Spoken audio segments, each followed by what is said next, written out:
We have some good news in the economy. The U.S. economy grew damn near 6% under Biden in 2021, which is the fastest that it's been since 1984 when Reagan was president, despite the ongoing pandemic. Now, the U.S. economy grew by 5.7% in 2021, which is the fastest full year clip since 1984, and it roaring back in the pandemic's second year despite two new virus variants that rocked the country. The growth was uneven, with the burst of government spending helping propel a fast start. Even as a surge in new cases and deaths in the second half of the year created new pressures, the economy grew by 6.9%, going from October to December. The Bureau of Economic Analysts said Thursday that a sharp acceleration from a 2.3% in the previous quarter, and a powerful rebound from 2020 when Trump was squatting in the White House in 2020, the economy only grew by 3%, which was the worst result since 1946.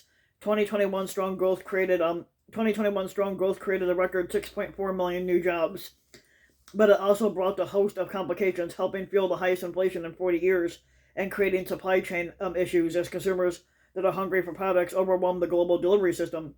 And to beat back rising prices, the Federal Reserve is now shifting its strategy and preparing for hiking the interest rates next year. Convinced it has given enough support to help the labor market and now must keep the economy from overheating even further. While the Omicron variant had begun its vicious stage, but vicious surge by the end of 2021, the economists didn't expect to see any fallout in Thursday's data. Now, rather, forecasters anticipated that the GDP report would represent a year of blockbuster growth despite the unpredictability of the pandemic economy, from labor shortages to supply chain backlogs to inflation. Earlier in the year, the economists worried that the global supply chain problems would keep businesses from being able to fully stock shelves. But a rush by companies in the final months of 2021 to bolster their inventories, they ultimately drove the GDP much higher as companies started to refill the empty storerooms. Now, many firms, such as Georgia Hospitality Solutions, the Georgia Hospitality Solutions firm Agilius, are building up inventories to guard against disruptions in the supply chain. Now, the company, which they specialize in technology such as hotel check-in systems, they increased their inventory levels by 175% in the past 9 months to mitigate the supply chain risk. Now, the CFO, David Wood, said on a recent earnings call, but even that silver lining comes with the reminder of how parts of the economy remain extremely disrupted. We're hitting on all cylinders, producing goods, and that's good, said Ben Herzon, who's the executive director at IHS Markit. But it's also a bad thing because the economy wasn't really set up to produce goods at the level that it's producing now, and that's one of the reasons why we're seeing some of the problems on the supply side. Now, the economy has made tremendous strides since being gutted by the coronavirus pandemic in the spring of 2020, and the Biden administration often touts last year's gains as a vote of confidence for Democrats rolling the stimulus measure, which juiced the broader economy and cushioned the people's pocketbooks. Now, the Federal Reserve, too, has kept up enormous support from the financial system, and it has only recently mounted an aggressive effort to unwind its pandemic-era interventions. The GDP, which measures the value of all goods and services produced in the economy, is typically reported after adjusting for inflation. Without the inflation growth in the third quarter, it would have been 10%, meaning a significant portion of the quarter's growth was absorbed by the rising prices. Now, since June of last year, the economists have raised their inflation forecast by 1%, according to a survey by Wolters Kluwer Blue Chip Economic Indicators.